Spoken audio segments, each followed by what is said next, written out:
homicidios registrados hoy fueron asesinadas al menos 24 personas, entre ellas un secretario de seguridad, un director de policía, elementos en activo y una madre buscadora. Morena invita al Senado a la ministra de la Suprema Corte, Norma Piña, para exponer sus argumentos a favor de los fideicomisos. Pero cuando la ministra acepta, Morena se echa para atrás y dicen que lo van a pensar. El gobernador de Nuevo León, Samuel García, solicita licencia a su cargo para competir por la presidencia de la República en 2024. Los diputados locales, ajenos a Movimiento Ciudadano, le piden que mejor renuncie por respeto a los ciudadanos.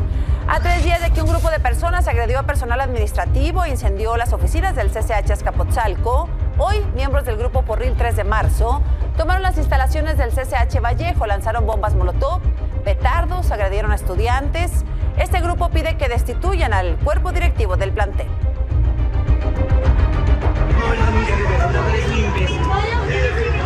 No puede ser, se incendiaron. Dios mío.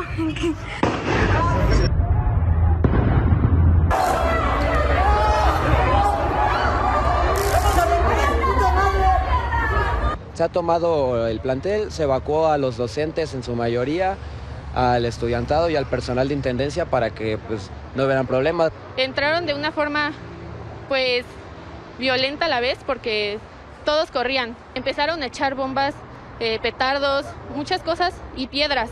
Forman parte del grupo de porros.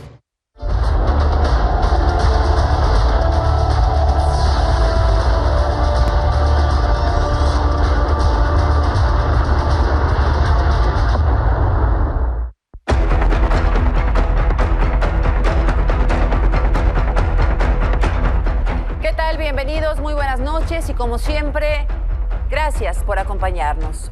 Ahora le cuento todo lo que ha sucedido en el tema político, pero desafortunadamente se siguen registrando muchos episodios de violencia.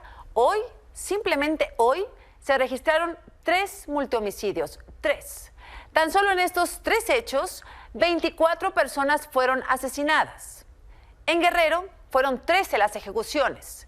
Cerca de 40 sicarios a bordo de varias camionetas emboscaron al secretario de Seguridad Pública de Coyuca de Benítez, Alfredo Alonso López, al director de la Policía Preventiva, Honorio Salinas, y 11 policías municipales que fungían como sus escoltas. Los sicarios ya los esperaban junto a la carretera Acapulco-Zihuatanejo, a la altura del poblado El Papayo.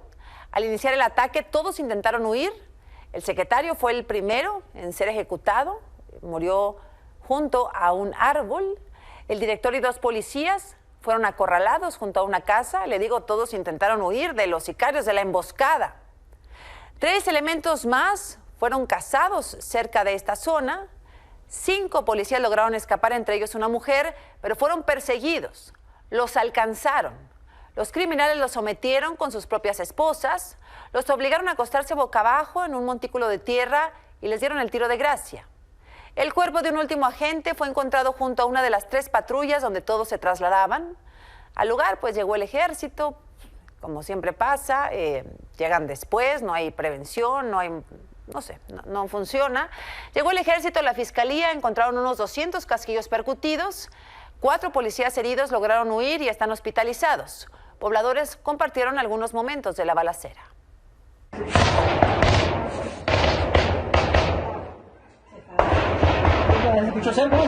Justo por la violencia que se ha desatado en muchas semanas, desde el sábado, la Fiscalía de Guerrero suspendió actividades del personal administrativo, dice, para preservar la integridad ante la situación de riesgo en Tierra Caliente.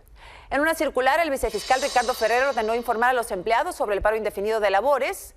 Esto se da, por ejemplo, tras el secuestro el 22 de agosto de la extitular del Ministerio Público de Coyuca de Catalán, Patricia Jacqueline Salgado, quien fue liberada días después. El 10 de diciembre, recordemos, el fiscal regional Víctor Manuel Salas, quien llevaba 2 días a su cargo, 9 de septiembre, fue sacado de su domicilio y encontrado muerto más tarde. Por esto, la Fiscalía ha suspendido labores en Tierra Caliente.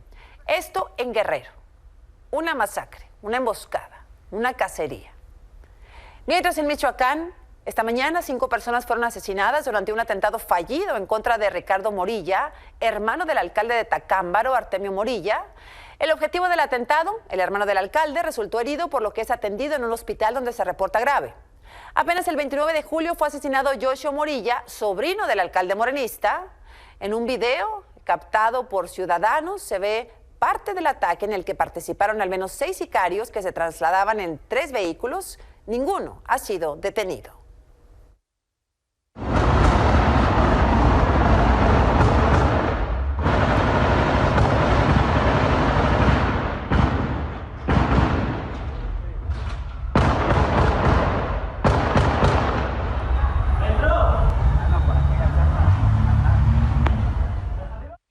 Bueno, esta tarde la Fiscalía de Michoacán concluyó la identificación de las víctimas de esta emboscada en Tacámbaro, Michoacán. Una de ellas es el policía Osvaldo Guadalupe.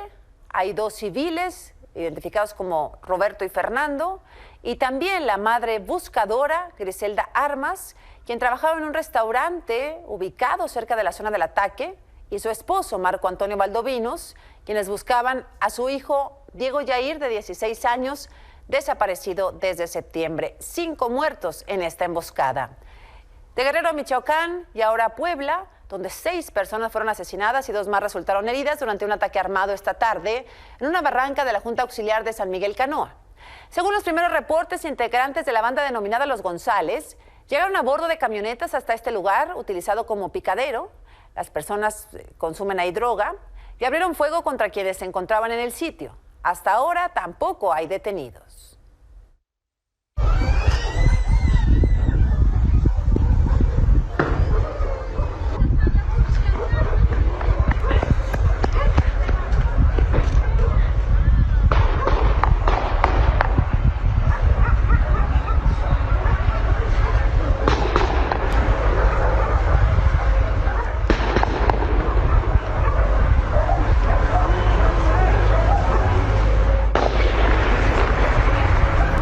Tan solo 3 eventos violentos.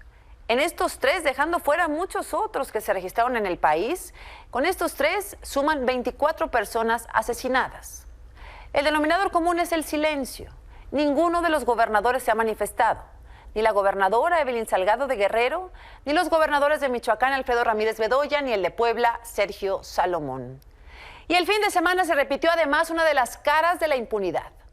Ahora fue en Altar, Sonora, donde el sábado convoyes con hombres armados circularon por las calles del municipio sin que nadie les molestara en este desfile criminal.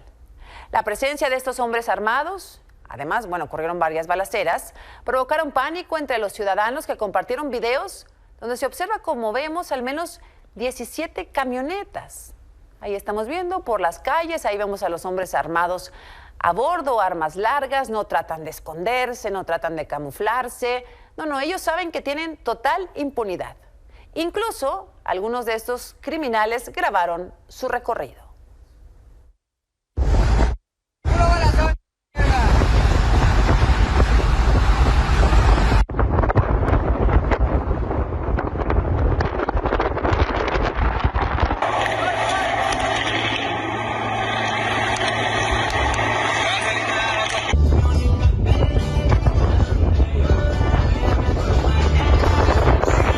Bueno, ahí mismo en Altar, ayer militares fueron emboscados mientras realizaban patrullajes en una brecha, resultando 4 elementos heridos de bala. Tras los hechos se realizó un operativo, pero pues no dieron con ninguno de los responsables. El viernes le informé que 6 elementos de la Guardia Nacional estaban retenidos por pobladores de Oxchuc, en Chiapas, quienes a cambio de liberarlos exigían al gobierno un pago de 15 millones de pesos, presuntamente que iban a utilizar para apoyos sociales. Para esto retuvieron a 6 guardias nacionales, la corporación más importante de este sexenio. Bueno, el sábado los elementos fueron liberados y a cambio recibieron 1 millón de pesos que pagó el gobierno de Rutilio Escandón. El funcionario que enviaron en representación del gobernador contó el dinero en efectivo ahí en una mesa frente a todos los pobladores, que todos pudieran ver que era el 1 millón de pesos que estaba pagando como rescate de un secuestro de 6 guardias nacionales el gobierno de Chiapas. Ahí todos estuvieron en la entrega. Luego ya, con abrazo, todo y agradecimiento, los pobladores regresaron las armas a los guardias nacionales. Uno por uno les dieron su armamento y después los 6 guardias nacionales fueron liberados. Así como si nada, moneda de cambio, guardias nacionales por $1 millón. En Chiapas mandan un representante de gobierno quien además agradece las atenciones. De hecho, ahí mismo en Oxchuc, ahí en Chiapas, los 8 policías estatales retenidos desde hace 13 días en la comunidad de frontera Corozal siguen sin ser rescatados. 8 policías estatales. Este fin de semana sus familiares se trasladaron hasta Palenque para entregar personalmente una carta al presidente Andrés Manuel López Obrador, que se encontraba de gira por la zona. Ahí le piden de manera urgente que intervenga en el caso, porque denuncian que hasta el momento ninguna autoridad les ha dado solución, por lo que temen por la vida de sus familiares. También escribieron: señor presidente, confiamos en usted, queremos creer en la justicia, en que nuestros familiares serán liberados. Intervenga, ya que el gobierno del estado no ha hecho nada. Este lunes las familias de los policías, quienes se mantienen en el plantón, enfrente de la Secretaría de Seguridad, se reunieron con autoridades, quienes les informaron que el jueves se convocó una mesa de diálogo con los pobladores de la comunidad a fin de liberar a los policías. Dijimos que somos los familiares de los 8 policías retenidos en este municipio, en Corozal, ¿sí? Y le exigimos que haga justicia, que haga ejercer su poder en este caso. Y pues él lo que nos contestó, que ya está enterado del caso y que está trabajando en eso. Confiamos en Dios, porque ya no en las leyes, confiamos en Dios que a estas personas se las ablande el corazón, ¿verdad? Estas personas sabemos que no son malas, que ellas nada más están buscando seguridad para sus lugares donde ellos viven. Es Chiapas, donde no es cierto que se ha recobrado la tranquilidad ni la normalidad, porque el sábado en Chicomucelo fue asesinado el profesor y activista José Artemio López, quien hace 9 días, recordará, encabezó la marcha exigiendo paz. Él fue seguido por cientos de pobladores. El maestro fue torturado frente a su familia.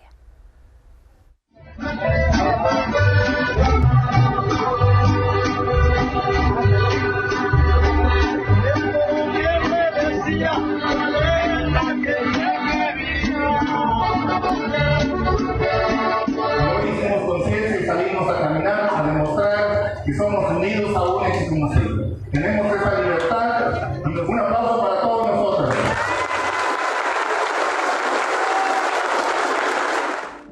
Pasaron 9 días desde que el activista y profesor José Artemio López pronunció estas palabras ante cientos de personas durante la Marcha por la Paz del municipio de Chicomucelo, Chiapas, la cual ayudó a coordinar el 12 de octubre.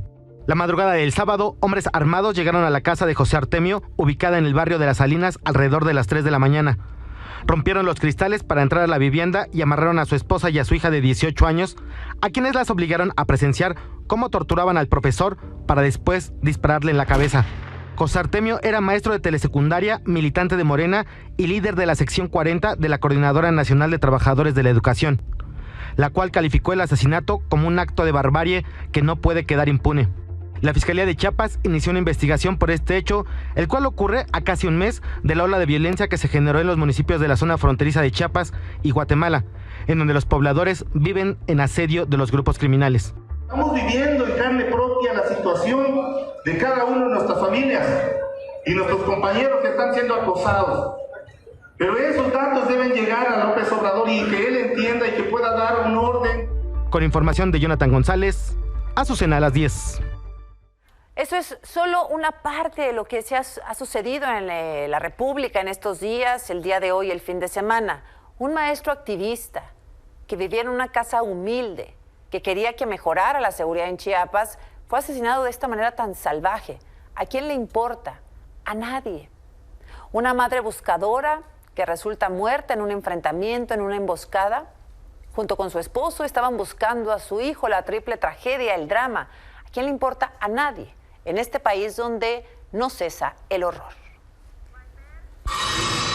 El gobernador de Nuevo León, Samuel García, quien apenas lleva 2 años en su cargo, formalizó hoy su solicitud de licencia para competir por la presidencia en 2024, abanderando a Movimiento Ciudadano. A través de un documento dirigido al Congreso del Estado, García pide licencia por 6 meses, dice con carácter de urgente, y asegura que será el secretario general de Gobierno, Javier Navarro, quien quede como encargado del despacho durante su ausencia.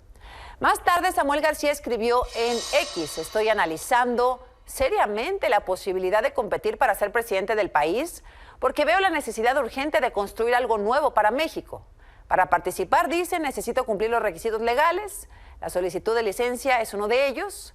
Cuando sea el momento, dice, Mariana Rodríguez, su esposa y yo tomaremos la mejor decisión. Bueno, los mantendremos informados. El presidente del Congreso de Nuevo León, Mauro Guerra, me dijo esta tarde, 1, que no es facultad del gobernador decidir quién se queda como encargado y que en caso de que su licencia sea aprobada, será el Congreso el que decida como marca la Constitución estatal. Me dijo también que la petición ya siguió su curso, que será votada, aunque sugirió que por respeto a los ciudadanos, Samuel García debe renunciar.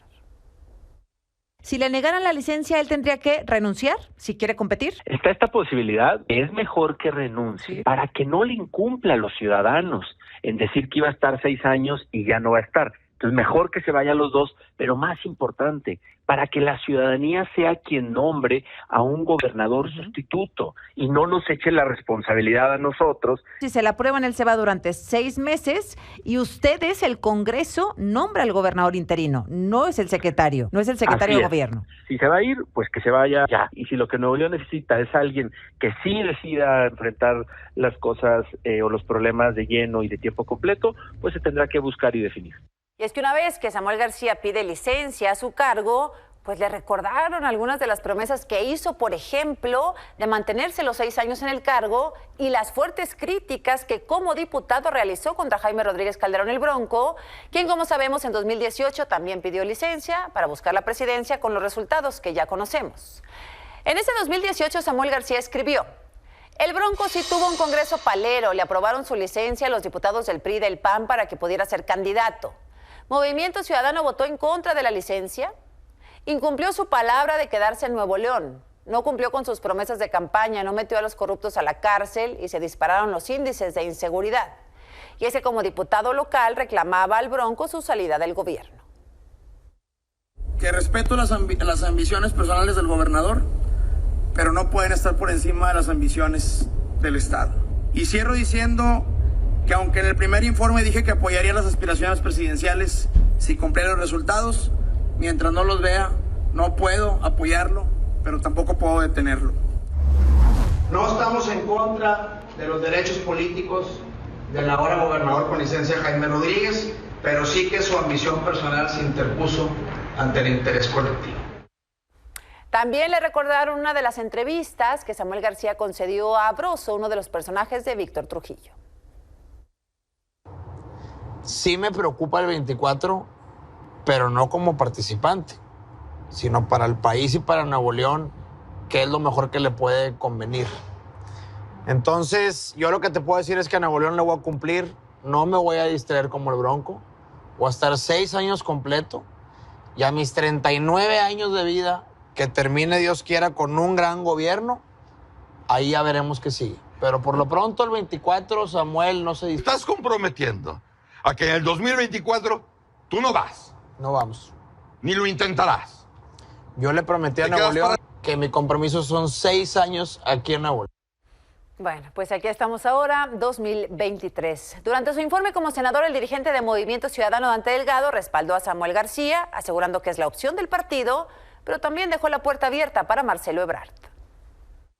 Yo lo que creo es que Samuel es una opción interna y el licenciado Marcelo Ebrard sería una opción ciudadana externa. Les avalan, ¿quién puede dudar del dinamismo, del talento, de la creatividad de Samuel García, que tiene una aceptación en los medios?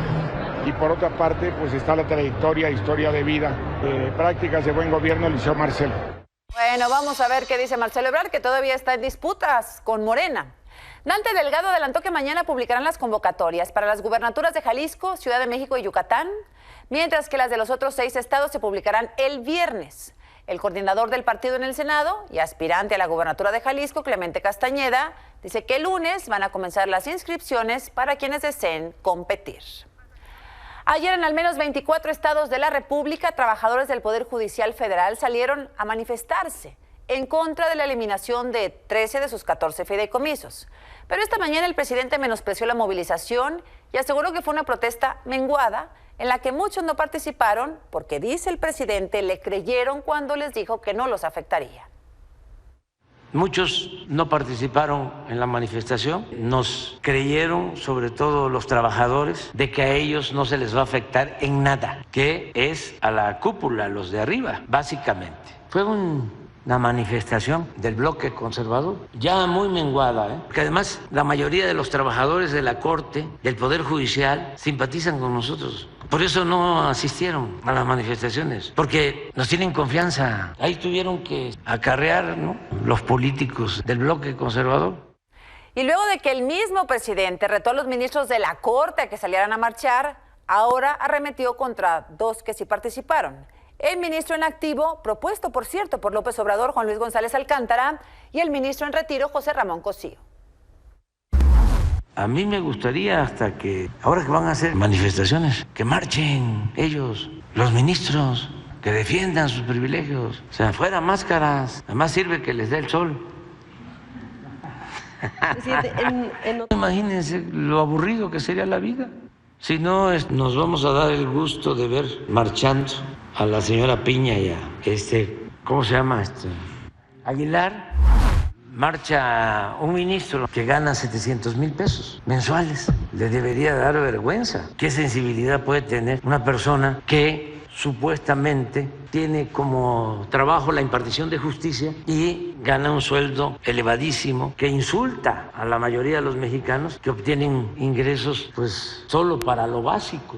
Millones de mexicanos que lamentablemente solo tienen recursos para lo básico. Otro ministro que ya está jubilado, que también fue a la marcha y que es el abogado del bloque conservador, o uno de los abogados del bloque conservador, José Ramón Cosío. ¿Saben cuánto recibe él? 480,000 pesos mensuales. Recibe.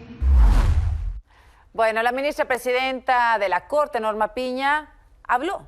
Dice que el Poder Judicial que no se debe tomar como adversario, como oposición política, y llamó a defender su independencia. Con el mayor respeto republicano, me dirijo a los otros poderes de la Unión con la convicción plena de que el Poder Judicial Federal no es oposición política, no es adversario. El Poder Judicial defiende la Constitución e imparte justicia.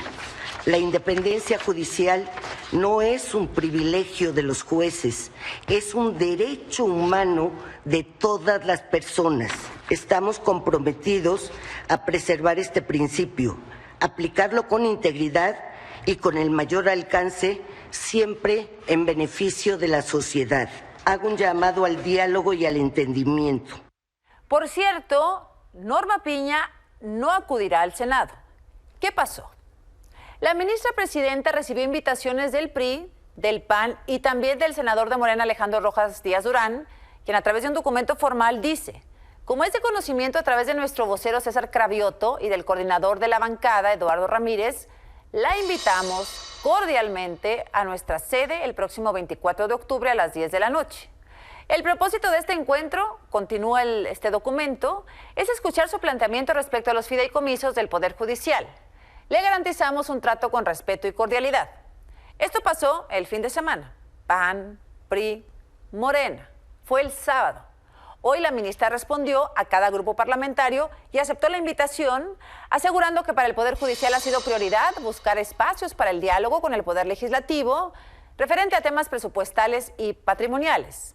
Y solicitó que una vez que concretaran la invitación, se definiera el marco normativo en términos del cual se desarrollará el diálogo, así como las condiciones. La invitan PRI, PAN, Morena. La ministra acepta. Pero después de que aceptó la invitación, en Morena reinó la confusión. Primero, el senador Alejandro Díaz Durán escribió en redes sociales que esperaba que su coordinador de Morena, Eduardo Ramírez, concretara los términos para este diálogo entre los dos poderes independientes de la República. Pero Eduardo Ramírez negó después que hubiera una invitación formal. El grupo mayoritario Morena no está de acuerdo en hacer una invitación a la presidenta de la Suprema Corte, la doctora y ministra Piña. No hay una invitación formal, todo lo han hecho de manera individual los senadores. Esperaré a consultar con los integrantes de mi grupo y posteriormente fijaremos una postura. No hay una invitación formal como Junta de Coordinación Política, no. La invitan y luego la desinvitan. Y ahora la acusan de no querer acudir. Porque esta tarde la ministra Norma Piña aseguró que derivado de estas manifestaciones en las que escuchamos al coordinador de Morena rechazando que haya una invitación formal, pues dice la ministra que está imposibilitada de acudir ante la falta de condiciones para llevar a cabo un diálogo entre poderes, pero reitera su disposición y apertura siempre que las condiciones existan, la pluralidad se encuentre representada y se deje en claro el marco normativo del encuentro entre estos poderes. Los seis integrantes del Consejo Consultivo de la Comisión Nacional de Derechos Humanos renunciaron a sus cargos, argumentando que el Consejo ha sido desdeñado por la presidenta Rosario Piedra Ibarra. En una carta dirigida al Senado y a la presidenta de la CNDH, aseguran que de forma sistemática Piedra Ibarra ha obstaculizado su trabajo e incluso ha amenazado y calumniado a algunos de ellos utilizando recursos de la comisión. Aseguran que no han podido mediar ni razonar con ella y señalan que pareciera que la CNDH atiende intereses diversos a la defensa y protección de los derechos humanos. Se fue todo el Consejo Consultivo. Teresa Guadalupe Reyes Sagún fue designada como nueva titular de la Comisión Nacional de Búsqueda a 2 meses de la renuncia de Carla Quintana. En un mensaje, la secretaria de Gobernación, Luisa María Alcalde, aseguró que el nombramiento fue consultado con organizaciones y colectivos de la sociedad civil, luego de que los mismos exigían la salida de Quintana por sus nulos resultados. Teresa Guadalupe Reyes es doctora en Conocimiento y Cultura en América Latina por el Instituto Pensamiento y Cultura. Se desempeñó como directora del Instituto Nacional para la Educación de los Adultos desde marzo del 2021. El jueves le mostré aquí estas imágenes. Son de la primaria Rafael Nieto, ubicada en Matehuala, San Luis Potosí. Es una escuela que tiene daños, evidentes en infraestructura, que ponen incluso en riesgo la seguridad de los estudiantes y de los docentes. Lo presentamos el jueves y después de que hicimos la denuncia, el gobernador de San Luis Potosí, Ricardo Gallardo, dio instrucciones a la Secretaría de Educación Estatal para atender las necesidades de la escuela y mejorar las condiciones del plantel. Los padres de familia nos confirmaron que efectivamente ya fueron contactados por las autoridades. Agradecemos desde luego la respuesta y aprovechando la apertura le mostramos también las condiciones en las que estudian los niños de la primaria Emiliano Zapata.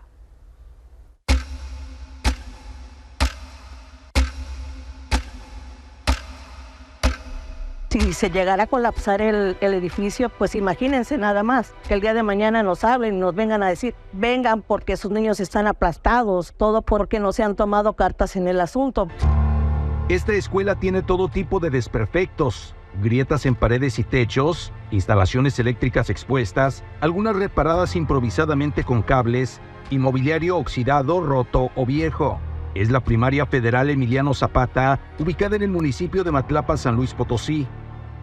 Estamos parados y, por ejemplo, a veces se siente vibraciones. Pues estamos ahí en el salón y estamos sentados y el profe está explicando y pues se mueve todo el salón. Vibran los vidrios así como que se quieren caer y vemos que está así como partidura. Padres de familia llevan años alertando que la escuela está severamente dañada en pilares, techos, paredes y pisos. Además, la humedad ha deteriorado las aulas, pero sus quejas no han sido escuchadas.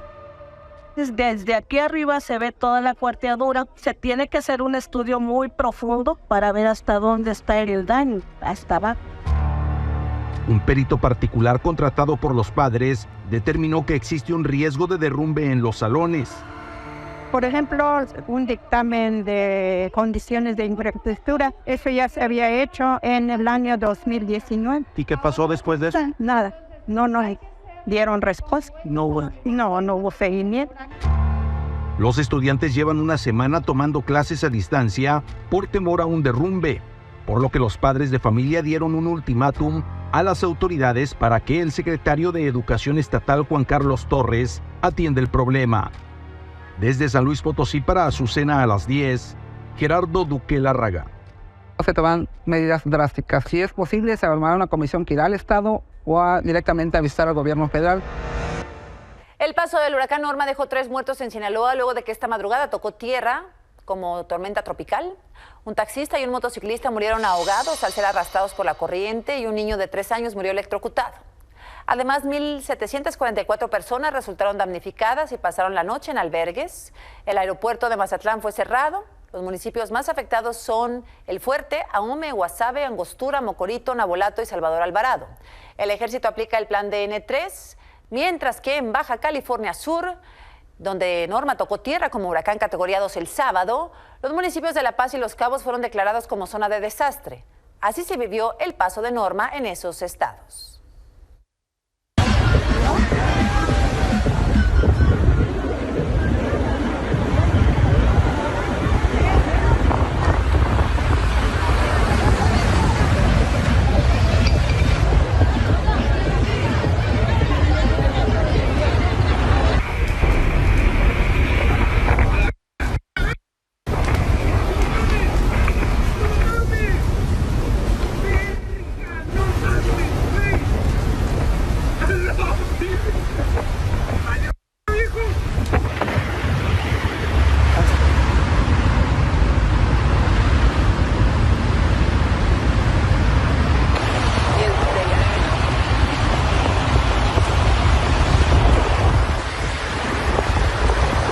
Bueno, por cierto, el gobernador de Sinaloa, Rubén Rocha Moya, pues fue grabado por una reportera de Línea Directa cuando lo cuestionaba sobre los apoyos que recibirían los afectados por la tormenta tropical Norma.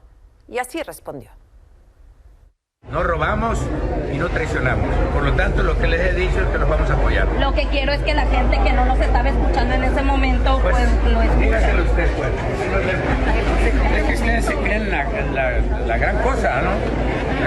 La gran cosa, porque solamente estamos transmitiendo, estamos haciendo el trabajo. Suponen que son la reserva moral de este mundo. Y disculpe que lo diga, porque no me gusta que anden atrás de una. Estamos transmitiendo. Ay, sí, ¿qué me van a hacer con que estén transmitiendo? Casi nadie los oye. No me gusta tanta persecución de los medios. No me gusta la persecución de los medios, dice quien está haciendo la compañera su trabajo, cuestionar. Bueno, el gobernador, después de que vio que no había sido lo correcto, se disculpó directamente con el medio. En la mañana, de esos malos datos que trae uno, en el Burrión tuve un mal comportamiento con Marta Liliana, periodista de Línea Directa, y le he llamado para ofrecerle mis disculpas por ese comportamiento, y además le mandé un mensajito, pero no quiero que quede en privado, quiero que quede de manifiesto en público.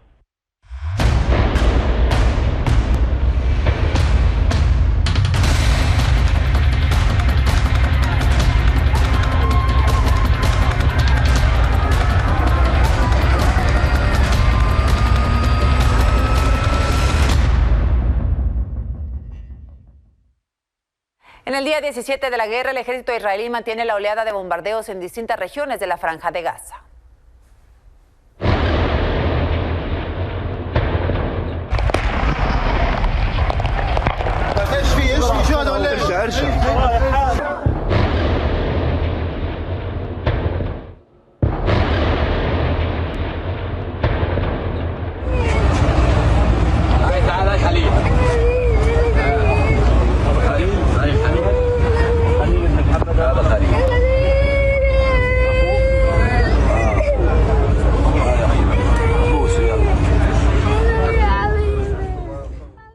Ahora, en medio de los constantes ataques, desde el sábado comenzaron a ingresar por el paso de Rafah los primeros camiones con agua, comida, suministros médicos para los damnificados.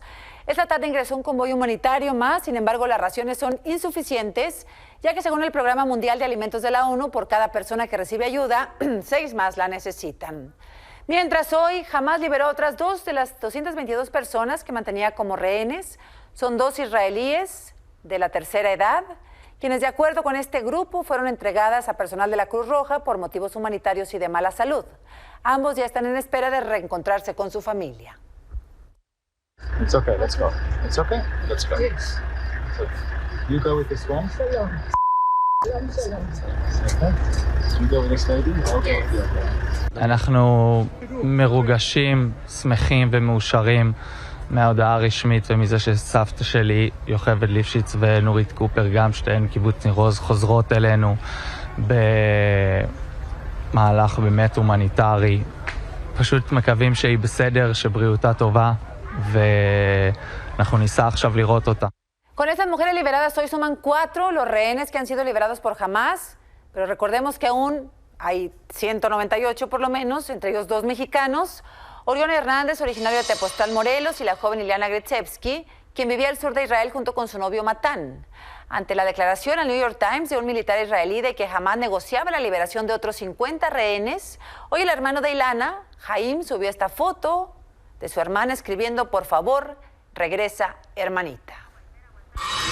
Un juez dictó prisión preventiva justificada contra Freddy y René N., los policías de la Secretaría de la Ciudad de México, que intentaron encubrir el feminicidio de Montserrat Juárez, sacando su cuerpo del departamento y expidiendo un certificado falso para que el cadáver fuera cremado de inmediato y borrar las huellas del crimen.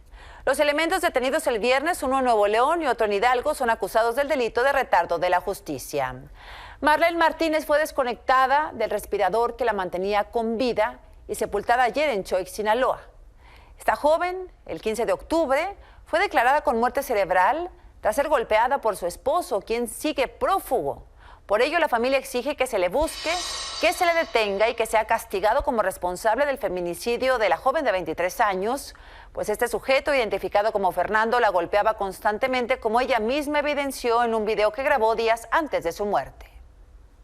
¿Suelta en tu cama? No, vamos aquí, quédate, porque se va a poner más agresivo por si ya anda. ¿Sí? Nomás toma tantito. No te estoy golpeando, Fernando. Yo no te estoy golpeando. Yo no te estoy golpeando. Yo no te estoy golpeando. No me tienes por qué golpear. ¿Por qué me hiciste aquí? ¿No te golpeé en la cabeza? Mira, mira. Para que se haga viral. No, tú mira. Que se haga viral. Pues sí, pues mira. Mira los moretones. Hoy Marlene está muerta. En San Luis Potosí, ayer un grupo armado asaltó y golpeó a varios clientes del antro Jalú, ubicado en la capital. Los hechos quedaron grabados en las cámaras de seguridad, donde se ve como primero 7 sujetos armados, 6 de ellos con chalecos antibalas. Ahí los vemos, suben las escaleras, ahí van, y comienzan a amenazar a las personas, quienes no se resisten, aunque algunas alcanzan a refugiarse en los baños del establecimiento. Ahí vemos a los sujetos someter a toda la clientela, algunos entran a los baños, intentan resguardarse, pero los criminales los sacan a golpes y después ya en el piso los patean, los encañonan y les quitan sus pertenencias. Ahí los que se habían ido al baño intentando salvarse, bueno, pues son sacados a golpes, encañonados, les roban sus pertenencias. Luego hay otro sujeto que entra en escena, también con un arma larga y un chaleco antibalas, quien sigue amenazando a las personas, que en su mayoría pues ya están sometidas, no hay resistencia. La Fiscalía del Estado informó que inició una carpeta de investigación, aunque hasta el momento no han recibido ninguna denuncia. Al regresar del corte murió Bobby, el perro más viejo del mundo. Tiene un récord Guinness, 31 años de vida. Murió en Portugal Bobby, el perrito más viejo del mundo y de la historia. Justo este año rompió el récord Guinness como el can más longevo con 31 años de edad.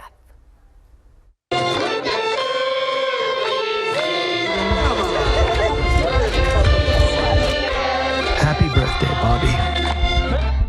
Con una fiesta y baile rodeado de su familia, amigos y vecinos, celebró en mayo su último cumpleaños Bobby, el perro más viejo del mundo y de la historia, que murió el sábado en Conqueiros, Portugal, de causas naturales. Tenía 31 años y 165 días de edad. La muerte de Bobby fue anunciada por su veterinaria, la doctora Karen Becker, que en Facebook escribió: «Anoche este dulce niño se ganó sus alas». Guinness también lamentó su partida. Bobby era un perro de raza Rafeiro originaria de Portugal, que tiene una media de 14 años de vida, pero Bobby vivió más del doble. Para la edad que tiene, de fisonomía está muy bien. Por dentro es más complicado. Le hicimos unos exámenes y tiene algunos órganos demasiado juntos, pero del exterior está bien. El 2 de febrero ganó el récord Guinness por ser el perro más longevo del mundo y de la historia. Su nacimiento se verificó el 11 de mayo de 1992 en el registro del Servicio Médico Veterinario de Leiria y en una base de datos de mascotas autorizada por el gobierno de Portugal. Su dueño, Leonel Costa, rescató a Bobby cuando era un cachorro recién nacido. Bobby nació con 3 hermanos, eran 4 en total. Los otros 3 no sobrevivieron. Bobby fue el único que quedó y los años fueron pasando. Nunca imaginé que llegaría a los 30 años. Según su familia, fue el ambiente tranquilo y pacífico en el que vivía Bobby, así como su dieta basada en vegetales y pescados, lo que contribuyó a su larga vida. Además, Bobby nunca estuvo atado o encadenado. Siempre disfrutó de paseos diarios, de vagar libremente por la naturaleza que rodea su casa y de jugar con sus amigos. ¡Ay, Bobby! ¡Ay, Bobby! Mais velho, mais novo. Dá. Vení. Azucena a las 10. Así la historia de este lunes 23 de octubre. Gracias como siempre por su atención. Nos vemos aquí mañana a las 10. Buenas noches.